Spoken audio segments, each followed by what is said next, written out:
Good morning, everyone. Welcome to the Editorial Edge. Another week begins and we begin also. Okay. I welcome all those of you who are joining me live and those who will be watching this during the course of the day. All right. Just very quickly before we begin, can you just let me know if you can see me all right, hear me all right? If you can just give me the confirmation in the chat box for those of you who are watching me live. Good morning, Bulbul, Deepak, guys. Good morning.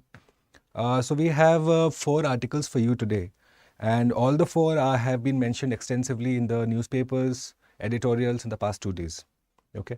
The first topic is obviously of importance because, well, it is the bicentennial celebration, the 200th year, the anniversary. So we'll take a look at that. Good morning, Arka. How are you? I'm good. I'm good. Can you just let me know in the chat if everything is okay? All right. Great. Great. Thanks, Arka. So the first topic that I have for you is on Nawab Wajid Ali Shah. Now, 201st anniversary of his reign is being observed. In fact, it's 201 years since he was the last Nawab of Awadh. Awadh, important, in fact, a very important area, which eventually went on to become, say, the United Provinces, which could be considered to be a precursor to the present-day Uttar Pradesh. Okay, so we'll take a look at this, the state of Awadh.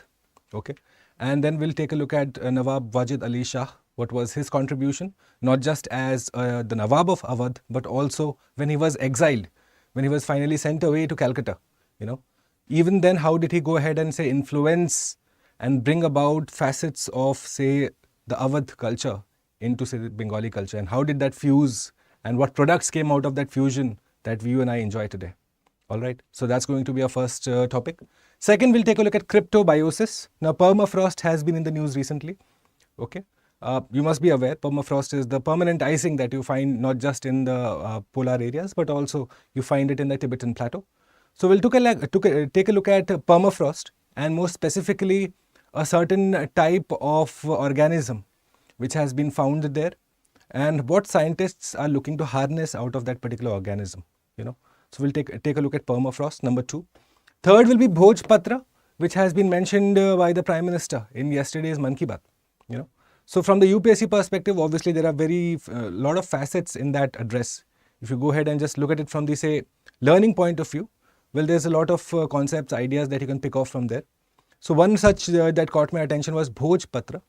Now, so we'll take a look at that. What is exactly Bhojpatra, say, in the context of, say, our religion, in the spiritual context of India, as well as, say, today, how the government is looking to harness the power of such products, locally available products to make sure that it gives, say, sustainable livelihood to, say, women or different target, audience.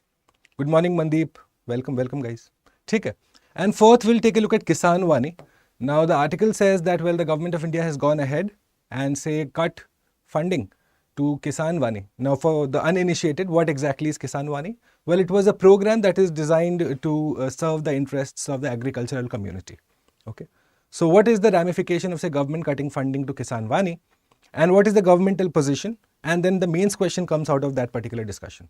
Okay, so that's going to be our agenda. Let's jump straight into it. First, we'll discuss the questions of Saturday. We had discussed, again, a host of topics. So the first question that I had for you, Project Elephant, we had discussed. The leader of an elephant group is female. So obviously that's correct. You have elephants that follow the matriarchal order, So a female elephant will probably always be, in fact, the leader of the group. Okay. The maximum gestation period can be 22 months. Again, correct.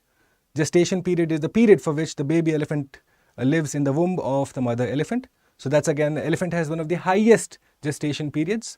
So 22 months is correct. Elephant can normally go on calving till the age of 40 years only.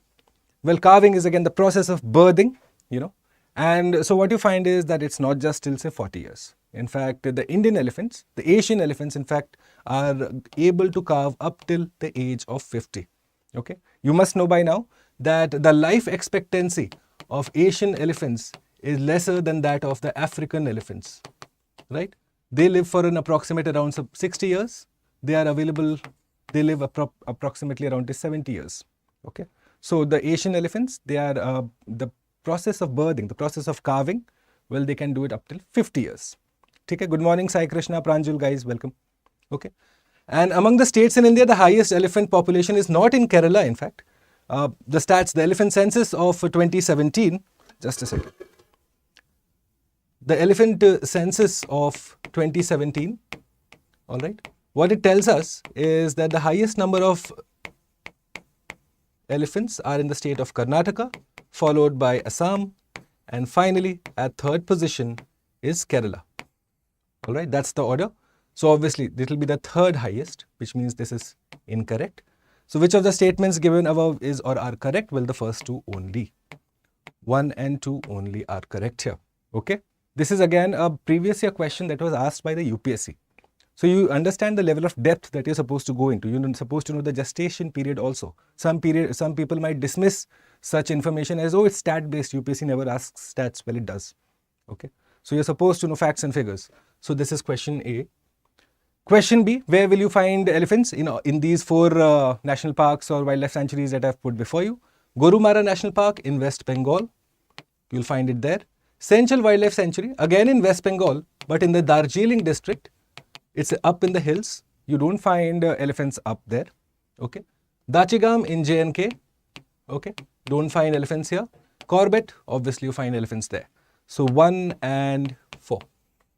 All right. I hope you got this correct. Many people would have been tempted to mark Senchal also. But bear in mind, Senchal is the hilly national park. You do not find elephants there at all. Okay. Next. So again, this question was to do on Project Elephant and Project Tiger. We have discussed both in detail in the past week. Project Tiger, again for tiger conservation, launched in the 70s. Project Tiger, Elephant for elephant conservation, launched in 1992. All right. So both elephant and tigers are keystone species, which means their presence or their absence determines the outcome of several other organisms, the life system around them. That important they are to the health of the forest, the health of the jungle. Yes, they are. Both of them are keystone species. Both elephants and tigers are good swimmers. In fact, you will find that yes, elephants are equally good at swimming and so are the tigers. Although as a species, tigers generally look to avoid going into the water. But when the situation so arises, they are more than capable swimmers. Okay. Both elephants and tigers are listed under the Schedule 1 of Wildlife Protection Act. Well, again, this is correct. But then the question you should have asked yourself is that if it has been given the highest preference or the highest protection, because this is what it means. That you have, say, when you're listed under Schedule 1, you are given the highest protection under the Wildlife Protection Act 1972. However, the question should come to your mind as to how do you find, say, elephants being used, say, for in religious functions or in temples, or even in, say, you have mahouts or these elephant rides that take place. How is that happening? If in fact you find that even if it is given Schedule 1 protection, well, that is to do with the Wildlife Amendment Bill, okay, which essentially says that for religious and other purposes, okay, you can use elephants. And this has been criticized in the past. All right. So you do find that an exception is made for elephants, which is why you find them being used in, say, temples, in religious functions, ceremonies, all of that. All right. In spite of the fact that it is given the highest priority. So the correct answer here, 1, 2, and 3. All in fact. All right. Let's go to the next one. Which of the above international borders are being fenced or have been fenced? So again, this question was asked in the House, on the floor of the House. And the minister there said again that you find India-Pakistan and India-Bangladesh border plus the India-Myanmar border are being fenced. Okay. 3 borders of India are being fenced, either partly or fully. And you do not find that India-Nepal or India-Bhutan border is fenced because again, India-Nepal, you have the Free Movement Treaty, the Treaty of Friendship that goes back a few decades in fact. And India-Bhutan share a very cordial relationship. There is no question of fencing there. Okay. So these 2 are not being fenced, the other 3 are. Right. Finally, the last question I had for you on the Refugee Convention. Well, India is not a party to the 1951 Refugee Convention. However, in spite of the fact that India is not a party to this, India is one of the countries with a consistent human rights record when it comes to refugees. Okay. In fact, an excellent human rights record, especially when it comes to its refugees. Considering the fact that India is home to the highest number of Tibetan individuals who came in when China went ahead and usurped their land. So India did in fact go ahead and absorb a lot of the Tibetan population. Eventually, for other reasons, now you find that the Tibetan population is, say, emigrating out of India to other countries. However, India does hold excellent human rights record when it comes to refugees. Okay, so this is correct. And Article 21 of the Constitution encompasses the right of non-refoulement. Non-refoulement is when a person is escaping persecution, then you cannot force that person to go back to the persecutor. Okay, so if you have someone, say, coming in from Myanmar, saying that they are undergoing persecution there, well, they are given this protection when they step into the law, into the Indian territory. All right. Okay. Good morning, Pranjul, Renu, Ravindra, Asha. Welcome, guys. Welcome. Okay. So this is given to a foreigner in spite of the fact that they may be an illegal entry into India. They may not be coming through the normal process. But if they claim that they are escaping persecution, you cannot send them back. They are given that level of protection under Article 21 upheld by the Supreme Court. Okay. So which of the above is or are correct? Well, both. Both are correct. All right. So these were the questions of Saturday, and these are my individuals who have answered them correctly. Okay. Shubham, Pranjul, Tanu, Mandeep, Evergreen, Arka and Karuna. Thank you. Thank you for taking active participation in this series. Again, to the rest, may I implore you, go ahead and answer the questions. We discussed, say, 4 topics. You will see 8 questions coming out of them. Well, if you have gone through the lesson, there is no reason why you shouldn't attempt the question. Okay, so once again, I'll request all those who are watching this, please attempt the questions. It will help you. Take it. And to these guys, keep up the good work. Keep going. Don't let up right now. Okay, so let's come to the first discussion for the day. Nawab Wajid Ali Shah, the last Nawab of the state of Awadh or the Awadh kingdom. Okay, so where do you find Awadh? Now, once again, what you're looking at essentially when you are discussing Awadh is the Doab region. Okay, what is the Doab region, guys? Can someone tell me what is the Doab region? Okay, if you have any idea, just let me know very quickly in the chat. So what you're essentially looking at is the region between Yamuna and Ganga. This highly fertile plain, extremely fertile plain. This was essentially the Doab region, and that is what prominently made, or say, formed the part of the Awadh region, which is why you find that at one time it was considered to be the granary of India. Such was the level of agricultural production in this place. Obviously, it was also strategically located near to Delhi, okay, also in close proximity of West Bengal that time. Do you understand that? Correct, Pranjul. Correct. Bahut badhiya. Priya, aap bhi sahi ho. Good. Do you understand that? So because of its proximity to 2 power centers, one on its western side was Delhi, the Sultan, the crown of the Indian whole estate, and on its eastern side you had Bengal, which means Awadh becomes an important of strategic importance. So what do you find? That eventually the Awadh Sultanate or the Awadh kingdom that came into place, in fact it was Shuja-ud-Dawla, the first one, so what you find is yesterday was 30th, the 201st birth anniversary of the last king of Awadh, okay, Wajid Ali Shah. Now, why is he important for us? Okay, correct, Sunita, aap sahi ho. All of you are correct. Good. So why is he important for us? Because again, what you find is that his outlook towards, say, Indian consolidation that time, especially around the revolt of 1857, is very key for us to understand. Okay, so let's just understand first. Like I told you, Awadh was a significant region known for its gardens, granary, and considered a queen province. Okay, obviously, Doab region, highly fertile, strategically located, straight away. Immense significance in the history, in the story of India developing. All right. Now, Nawab had 2 wives, Alam Ara. She was known for her beauty. Not that we need to know much about her. But the second wife becomes important for us to know. Begum Hazrat Mahal. You must have come across this name if you have been studying your history. Can someone tell me from which place did Begum Hazrat Mahal lead the charge against the English during the revolt of 1857? What was the place? Can someone let me know very fast, very quickly?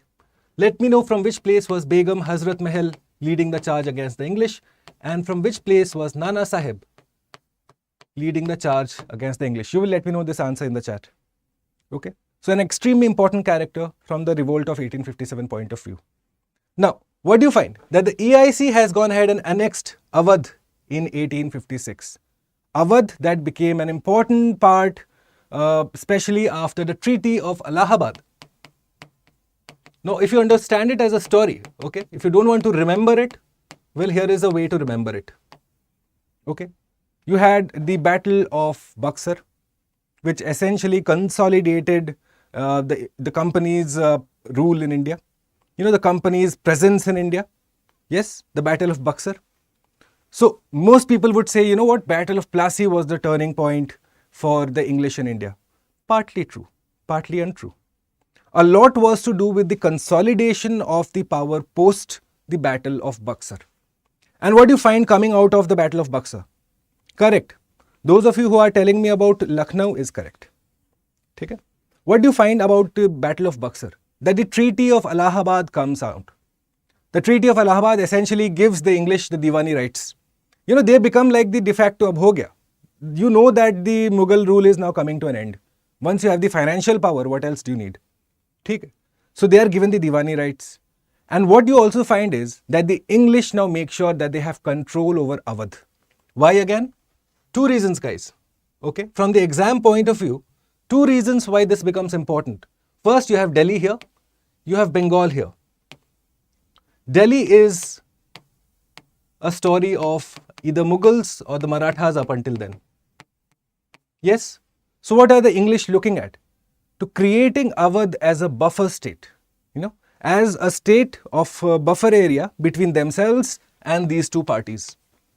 Which is why it becomes important for the English to control Awadh, which they do post the Treaty of Allahabad. What do you find is that after the Treaty of Allahabad, alright, see, Awadh becomes a buffer state, and eventually what happens is that the English now control Awadh de facto. What do? They have the king there, the Nawab there. However, he is just titular.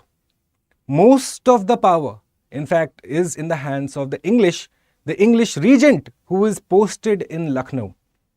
The Nawab is in Faizabad. Okay? Two places that you need to know. Let me just clear this first. Okay? Faizabad becomes the capital of the Awadh state. The English come and put their regent in Lucknow. Alright? So what do you have? Dual power centers developing. Eventually, the Nawab is reduced to as a titular head. He does not have much powers. However, now the English need a pretext to go ahead and annex Awadh. How are they going to do it? You know, because again, as a direct threat, he is not a lot of a threat to them. Most of the power is anyways with the English. What do? They launch a misinformation campaign. They go ahead and say, the Nawab is quite lecherous in his ways. He is always engulfed in, you know, he's just chilling out. He's not taking any active part in the administration. There is maladministration happening. All those charges are leveled against Nawab Wajid Ali Shah. Who does that? Well, the regent posted in Lucknow. Obviously, two power centers na. एक को prevail करना है. इसने misinformation campaign चलाया. And the regent name was General Sleeman. You must have heard of that name also. Let's go forward first. So the Treaty of Allahabad is 1765, post the Battle of Buxar. Awadh becomes dependent on the company, and thereafter you find that the British appoints a resident at Lucknow, and over time, that is it. The state is slowly swallowed in by the East India Company. So General William Sleeman, this is the individual. Again, a very important character from the examination point of view. Okay. So Sleeman, who was a resident in Lucknow, he launched a massive misinformation campaign to discredit the Nawab. Charges of maladministration are put against the Nawab, including the fact that he is not suitable for admin purpose also. He is not doing his work. Okay, large scale lawlessness is there in Awadh, is what General Sleeman says.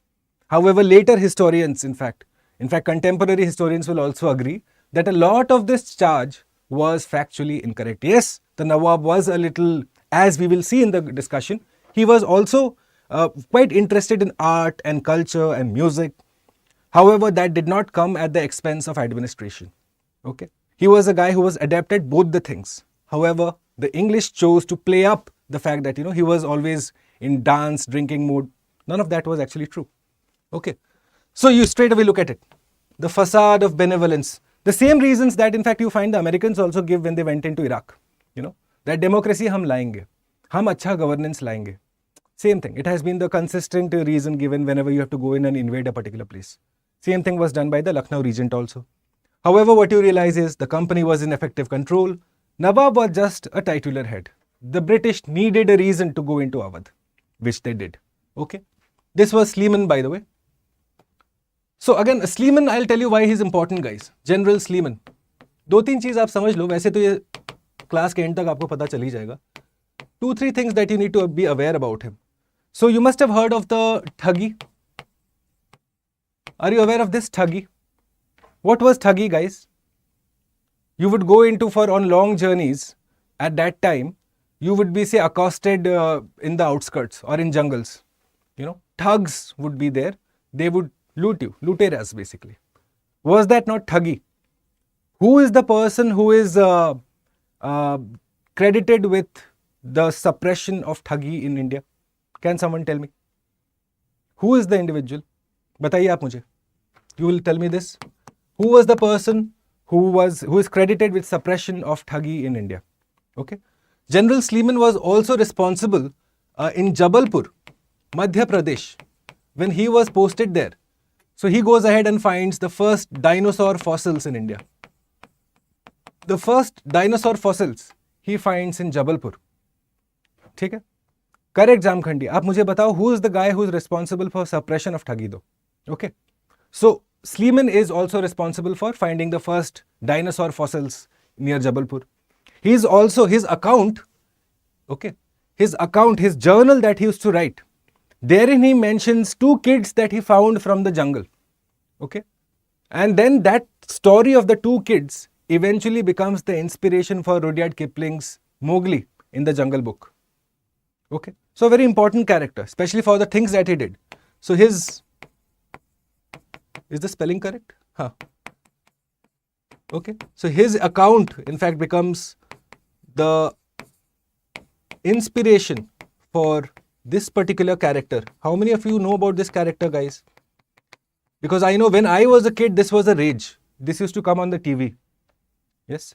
So that particular character, the Mowgli's character, which Rudyard Kipling brought it forward for us to read, that is essentially inspired from an account written by General Sleeman, wherein he chanced upon 2 kids from the jungle, and then he goes and writes about them, the whole thing.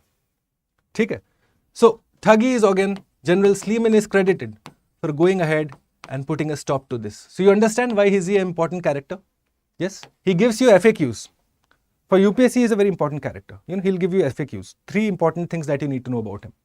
So now Nawab, what was his problem essentially? In the eyes of the British, why was it that the British were leveling charges of maladministration against him? Well, because the Nawab was someone who used to give a lot of importance and support to art, to culture, to Hindustani music in fact. You find him giving a lot of patronage to theatre. So all of this was essentially used as an excuse to level the charge of misadministration or maladministration against the Nawab by the British. Okay? Okay? Right. So Nawab was a patron of music, dance, drama, poetry, also a gifted composer. He was under the name Akhtar Pia. Okay, that was his pseudonym, this pen name of sorts. His compositions would end with Akhtar Pia, and then there are 2 books that is published also. Okay. So Wajid Ali Shah had been accused of cheapening the classical traditions, and what he did was give a lot of patronage to thumris and ghazals. Now ideally the Puritans, the ones who are actually following the pure form, for them say a ghazal is a cheap form of music. Okay. That it is a distortion of the original form of music. You always have a Puritan viewpoint and say a contemporary viewpoint. For example, in cricket, a Puritan would say, okay, someone who is essentially forming, like he's going at the fundamental basis of it. So a Puritan might say, you know what, a 5-day test match is the only best form of cricket. Okay, it is how it was supposed to be in the initial days. That 2020 is a cheap form of cricket. That is what a Puritan would say. However, then there is a popular form, which you and I see. Yes, that you and I enjoy, say, T20. It's not that we don't like test cricket, but we enjoy T20. We don't hold any bias against, say, the test match. So the same thing is to be bought in the domain of music also. There is a Puritan viewpoint that एक राग है तो ऐसे ही गाया जाना चाहिए. And then there is someone else, a popular proponent of the music who will say, you know what, you can do it this way also. So the Puritan will be outraged. So again, this is the charge that was leveled against Wajid Ali Shah, that he promoted ghazals and thumris at the expense of the pure forms of music. ठीक है? So now dance, what did he do in dance? Up until then, what you find? Kathak. Again, I don't need to go much into ye kahan se hai. All of you know about it. But up until then, what was seen was that Kathak was only limited to, say, the temples. Okay? It was essentially a temple form of dance. So it was just limited to temples. What you find is that Nawab Wajid Ali Shah, he gives the patronage to Kathak, and then it becomes a royal dance form. It is practiced in the courts. Do you realize this?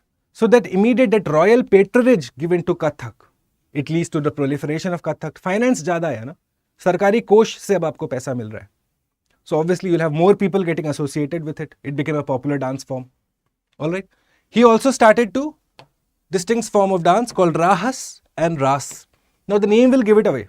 You know, this is the Awadh region. You have a dance form that is being called Ras. So his Rahas also gets a lot of its material from Ras Leela. What is Ras Leela, guys?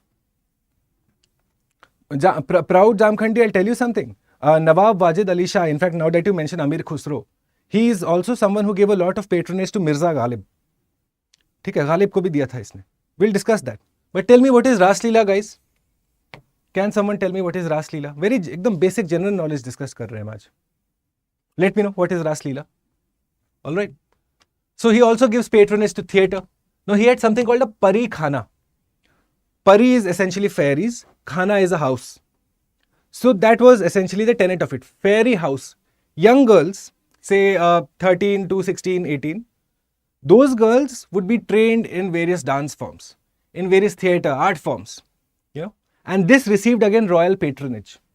In fact, the story so goes, and I was just reading about him, the story so goes that on his birthday, he would dress up as a monk, okay, as a yogi. He would put ashes on his forehead and everything, and then he would go and perform with these small girls, these young girls in the Pari Khana, you know. So do you realize, besides the whatever connotation of it, what do you realize is that a particular art form or dance form or say something, a training art school is receiving direct royal patronage. That's very important for us to realize this. Okay. He also was a playwright of the Hindustani theatre promotion and popularization. He wrote, in fact, a couple of compositions. Names not important per se. Okay.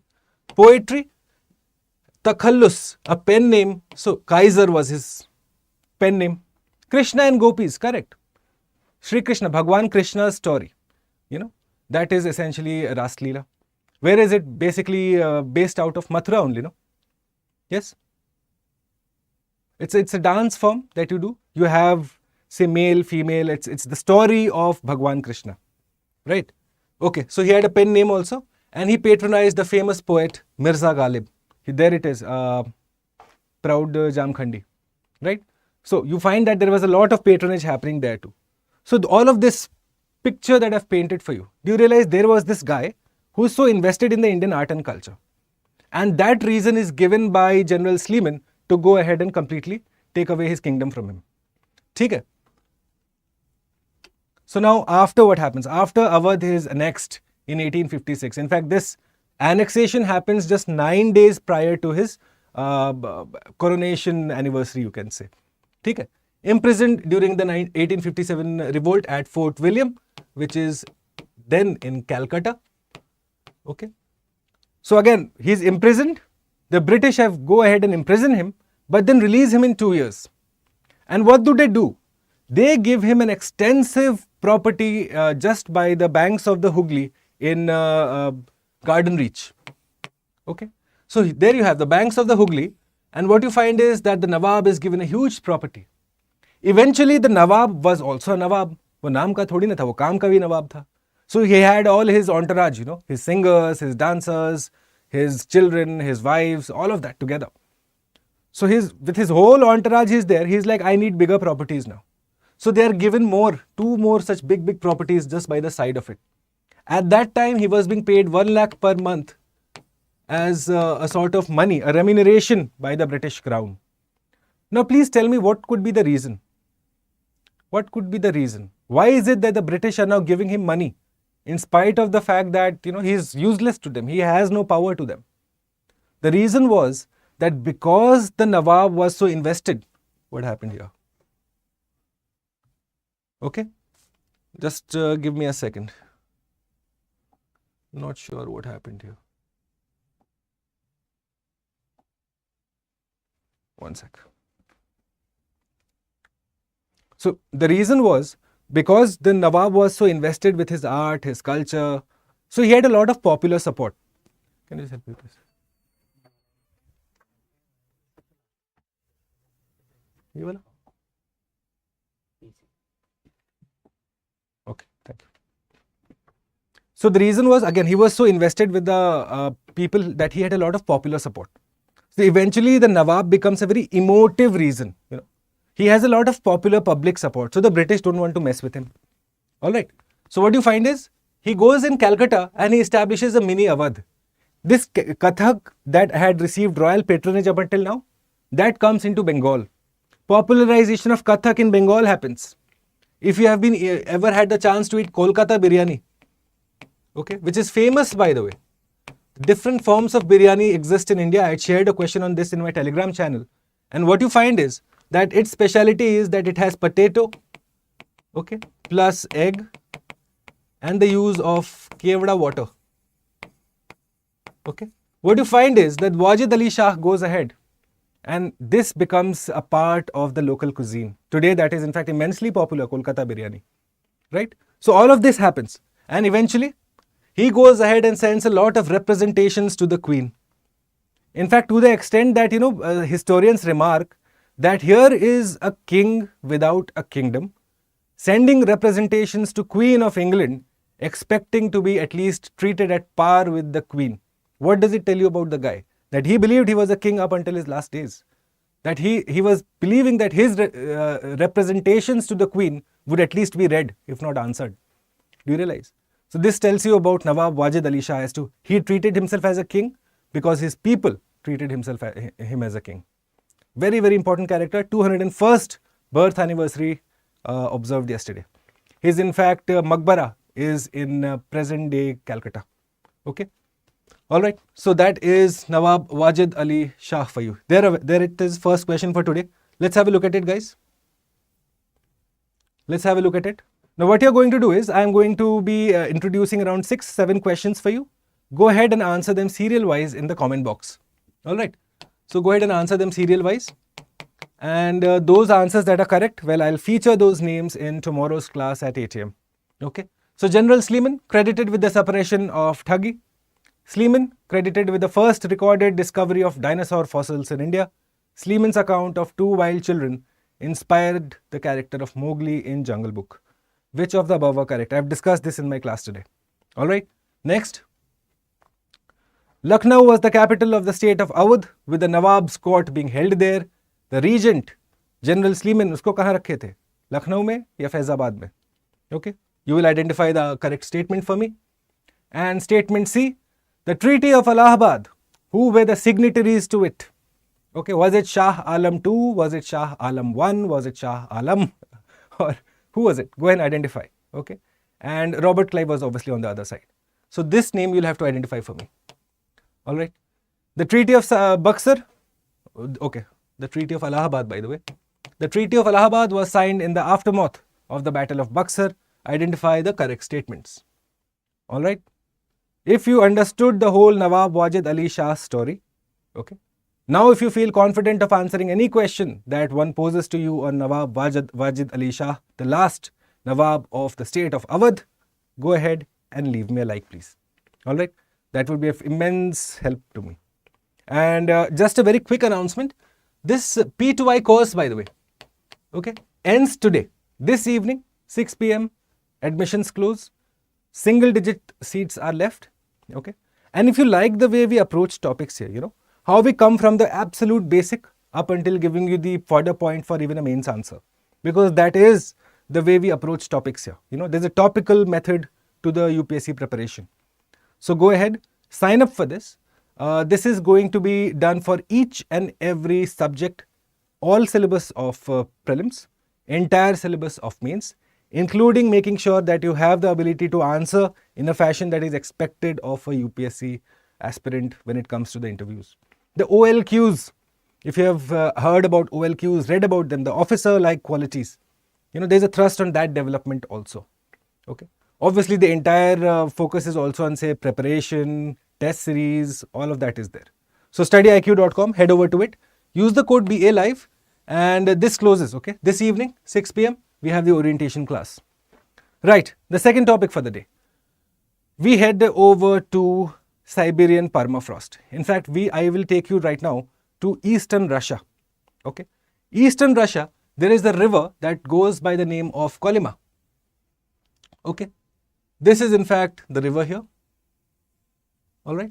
Can someone tell me the name of this, please? If this were A, this is B, and this is C. Can you identify A, B, C right now very quickly? Let's see your mapping skills. Okay, this is how you're going to learn maps, by the way, guys. Whenever you see a particular news, go ahead, look at the map, identify the different features present there. Okay, so identify quickly A, B, C for me. I'll let you know the answer just before the class ends. So what you have found in this area? Okay, what you have found in this particular area is that there is a lot of permafrost there, firstly. The permanent ice covering that is present. We have discussed permafrost and we have discussed that matty structure that forms there. So in permafrost, that particular ice that is there, eventually it is now thawing, which means it is melting, it is changing state. Ice is now converting to water. So what is happening? Hitherto buried organisms in the permafrost, because again they have existed for thousands of years. In this case, what you find is a 46,000-year-old organism coming out of the thawing of the permafrost. Okay. Black Sea is not there, guys. One is the Sea of Okhotsk. Okay. Identify this, okay. One is the Sea of Okhotsk. One is the Bering Strait. Okay. And one is the Arctic Sea. Okay. All right. So what you found there, that thawing of the permafrost, hitherto buried organisms are now coming up.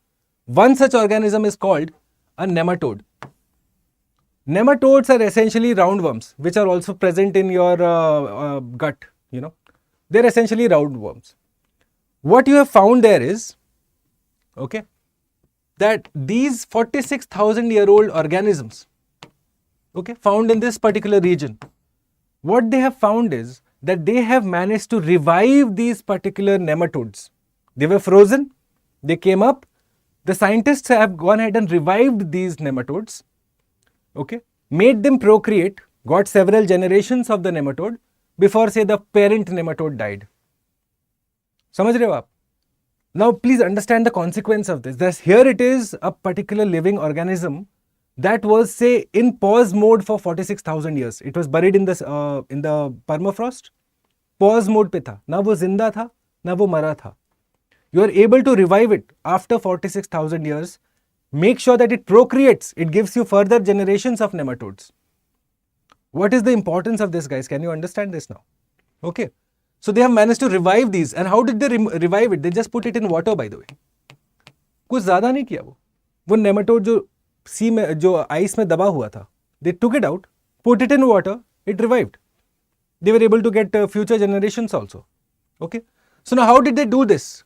This pause state, where for 46,000 years, they entered the state of dormancy. That they were able to conserve life or have life in spite of being in a dormant state for 46,000 years. That dormant state is called cryptobiosis. Okay. It's like a sci-fi movie, You see this in movies that a particular thing was buried in the ice. Eventually it comes out and it goes and ravages it, becomes like the villain of the movie. This is it. Okay. So that state is called cryptobiosis. Now what's the potential for it? Adaptation to extreme environments. You're looking at can the genes of, say, the nematode be isolated and be used for, say, other organisms or for developing, say, resistant varieties of crops? What is it that makes the nematode enter the cryptobiosis state? So research is going on into that. And the second threat is that with global warming happening and more of such permafrost now eventually, disintegrating, what other kinds of materials are there in the permafrost? What will that area teach us? So very important. Permafrost, cryptobiosis, nematodes, ध्यान रखेंगे आप. Clear? All right. So make sure that you visit the map today. Look at the course of the river Kolyma. Okay, most of you have answered correctly. Bering Strait, East Siberian Sea भी सही है, वैसे ऊपर वाला Arctic Sea बोलते हैं उधर. ठीक है? Sea of Okhotsk, correct? Correct. Guys, go and have a look, okay? Make sure that you know ABC. All right. The second one, question that I have for you, originating out of that, Bering Strait separates which two water bodies? Okay. And the Sea of Okhotsk, whether it is a sterile marine sea, does it have no life there? Okay. Go ahead. Answer this question for me. Question D for you. All right. The third topic now. Take a deep breath. I'm going a little fast because we have 4 important topics, guys. Okay. We can't afford to be slow. नहीं तो फिर articles अगर pending रह जाएंगे ना, फिर वो pending ही रह जाते हैं. तो you need to go quickly, just 1 hour intensive session. That's my whole point here. Okay.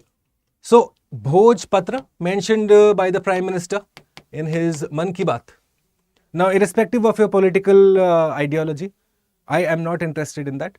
I am interested in the policy. And so we'll take a look at Bhojpatra from a policy perspective. Okay.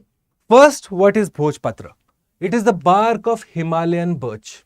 A birch tree you find mostly in western Himalayas, which means a lot of that is in Uttarakhand, in Himachal Pradesh, and thereafter the whole Gulmarg area. Okay. So in western Himalayas, you find this Himalayan birch. Its IUCN status is least concerned, or LC, okay, which means it is not under threat at all, abundantly available. ये दो चीज़ आप याद रखो, abundantly available है and western Himalayas में मिलता है.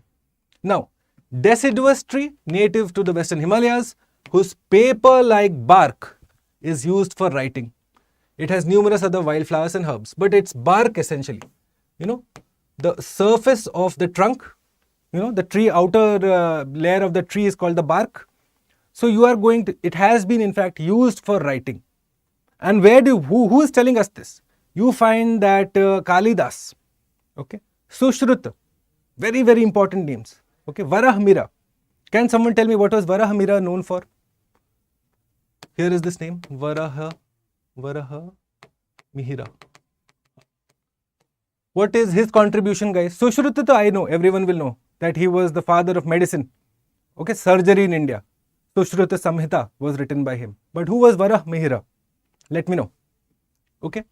So again, distribution, deciduous tree native to the western Himalayas, elevations of up to 4,500 meter. You know that the bark, the outer layer of the tree has now, since up until now, been used for writing. Okay. Mentioned by Kalidas, Sushrut and Varahmihira. Alright.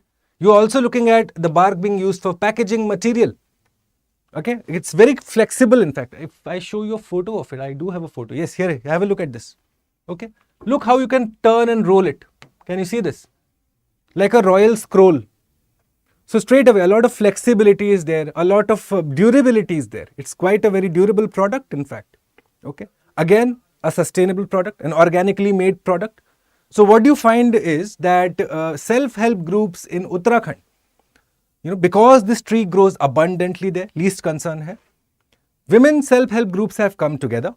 They are now harnessing Bhojpatra and they are making, say, paper-based products out of it. Very, very important when you are looking for, say, sustainable livelihoods. Varahmihira is absolutely correct. Astronomy, those of you who have written it, absolutely correct. Good answers, guys. So SHG, the self-help groups are massively using this particular Bhojpatra. So sustainable livelihood is being looked at, which was praised by the Prime Minister in his Man Ki Baat yesterday. So Bhojpatra becomes important for us to understand. Firstly, because again, religious connotation to hai hi, sustainable livelihood ka aap dekh rahe hain. Plus the fact that you have these 3 individuals who have gone ahead and endorsed it. So based on this is my next question. Okay.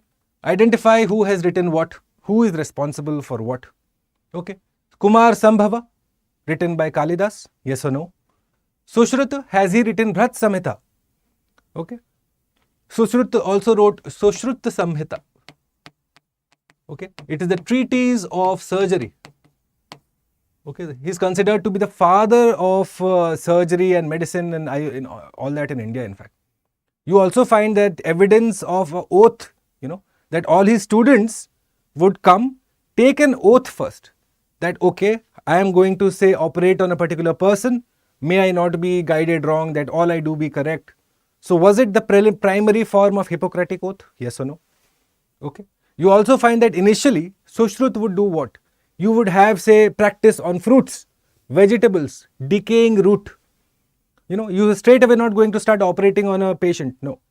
So all of that thorough training was done by Sushruta for his students also. Okay. So which of the above are correctly matched? You shall let me know. All right. And now we come to the last topic of the day, Kisan Vani.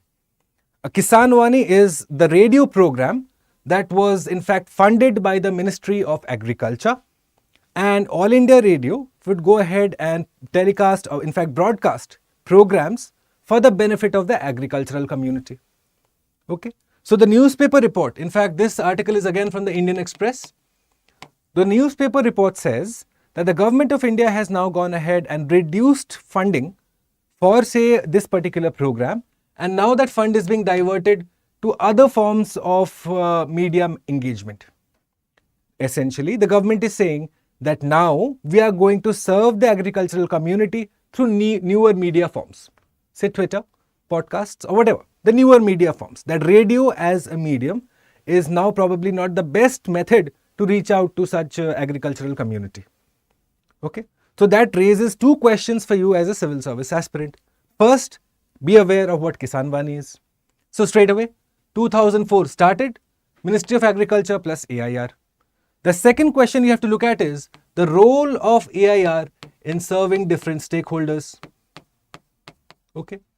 Because this question should immediately come to mind, that if today the funding has been cut for, say, agricultural community, tomorrow you will also have, say, the Ministry of Women and Child Development, say, cut its funding for the women-centric programs that All India Radio makes.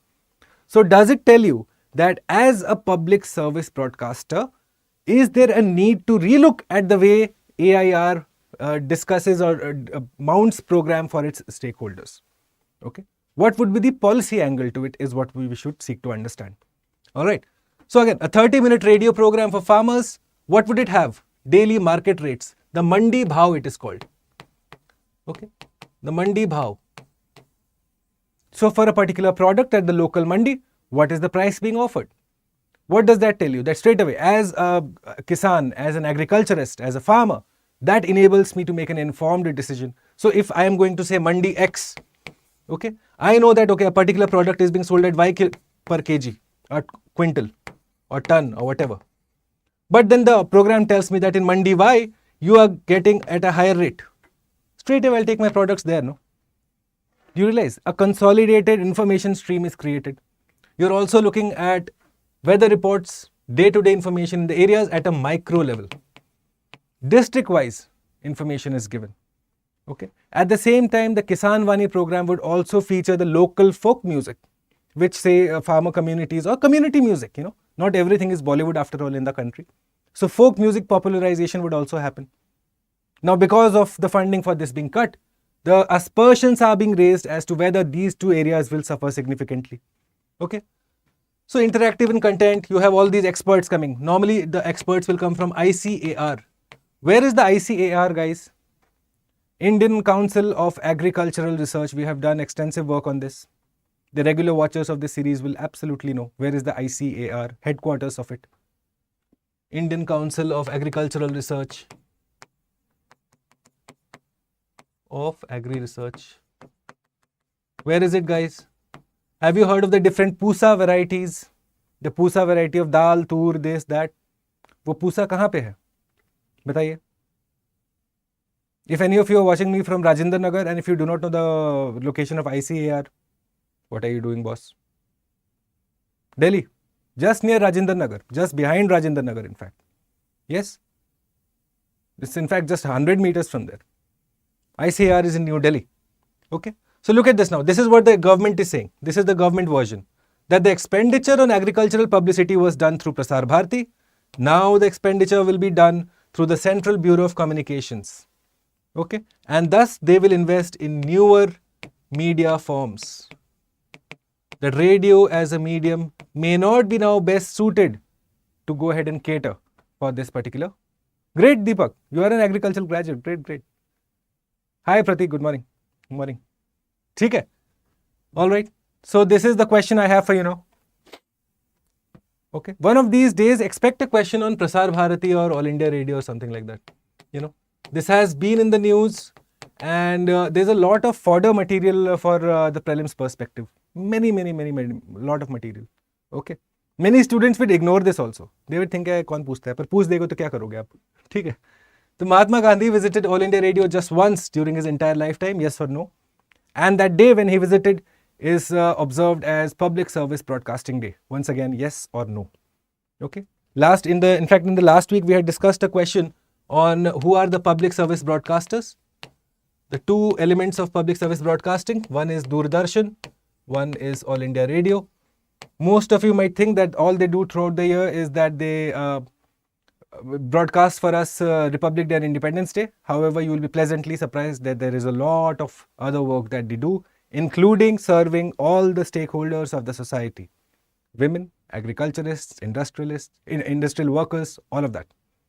Okay. You name the audience segment and they have a program for it. Which is why they are often accused of being not revenue sustainable. Because again, most of the programs that you are looking at is for audience groups that may not fetch much advertisement, you know. But what you also find is that they have to do it regardless. Representation of People Act, we discussed, right? Yes, Pratik, we'll discuss. Yes, it will be live. मैं आपको अभी थोड़ी देर में पूरा information दूंगा उसका. ठीक है? So go ahead and answer this for me. All right. So this, by the way, this evening, last chance to go ahead and sign up for the prelims to interview course. Okay, now this is the mains question for the day. Okay, analyze the role of the public service broadcaster. This is the question. The changing role of the PSB needs to compulsorily include the newer media forms for effective policy outreach, which means that the traditional media forms, you know, what are the traditional media forms?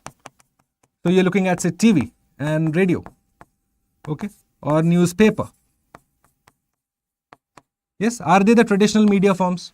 So the government needs to go beyond them now and say have different media forms, including, say, if you are following the news recently, you must have seen all the union ministers, they went to popular podcasters to go and talk about their work. Okay. So why is that happening? Because there is a realization that now you need to include the newer media forms in your policy outreach. That you can no longer limit yourself to, say, just TV, radio, newspaper. Okay. So go ahead and analyze this question from me from that perspective. That this, you need to go beyond this now. And most of you know newer media forms better than me. Okay. So think from the civil servant point of view. How are you going to, say, harness social media? How are you going to have effective collaborations? You know, these influencers have collaborations. So obviously, from the policy perspective का popularization के लिए भी collaboration चाहिए. How would you do it? Okay. Not more than 150 words, by the way. Don't write me a long story. Give me a succinct answer with, say, 3, 4, 5 actionable points. All right. Okay. Now that concludes the class for today. 4 topics is what we discussed. Now an important announcement. This evening, 9 p.m. Okay. We go live, and live being the keyword. Okay. This evening, 9 p.m. on StudyIQ English, we begin live the Aranya series. All right. This is your entire environment and ecology syllabus for prelims and mains starting today. So if you are serious for next year, okay, and if you want to study a subject with me for the, say, next around 45-50 odd days, cover a subject entirely end to end with doubt resolution, all of that coming to you free of cost. All you need to do is join me every evening 9 p.m. Not every evening. We'll go thrice a week for the first couple of months, and then we'll take a call. Okay. Monday, Wednesday and Friday. This is when we are going to have these classes. All right. And the class is at 9 p.m. being held live beginning today. This evening, 9 p.m., the introduction class. Make sure you join me for that. It'll basically lessen your burden. You have one topic prepared, one subject prepared in totality. And that feeling of completion, you'll realize, is very important for a civil service aspirant. Okay. Focus is on question solving. We'll be looking at extensive number of MCQs, and whenever applicable and desired, we'll also have mains answer writing sessions. Okay. No need for any payment, nothing at all. All you need to do is just stay subscribed to StudyIQ IAS and join me on the evenings of Monday, Wednesday and Friday, 9 p.m. for the Aranya series. Okay? Are there any questions, any doubts, guys? I'll be happy to take them. I have another couple of minutes. So, any questions from the 4 topics that we discussed today? Cryptobiosis, Nawab, Wajid, Ali, Shah. We discussed Kisan Vani. And what was the third topic that we discussed? Bhojpatras. Yes. Are there any questions? Very quickly. We'll take the questions or else we'll call it a wraps. Any questions, guys? Okay. You have my email ID, by the way. So send in your answers for this particular question on my email ID. This is my email ID. Okay. To the rest, those who have sent me answer on the India-Taiwan relationship, I am yet to go through them. Okay. I will be getting back to you eventually. Please allow me some time, because again today I'll be focusing extensively on the environment series. But you will have a response for all the questions that you've answered, including the India-Taiwan question from Saturday, by tomorrow afternoon. Okay. Please allow me that much time. Okay. So this is my email ID, bhuvan.jha@studyiq.com.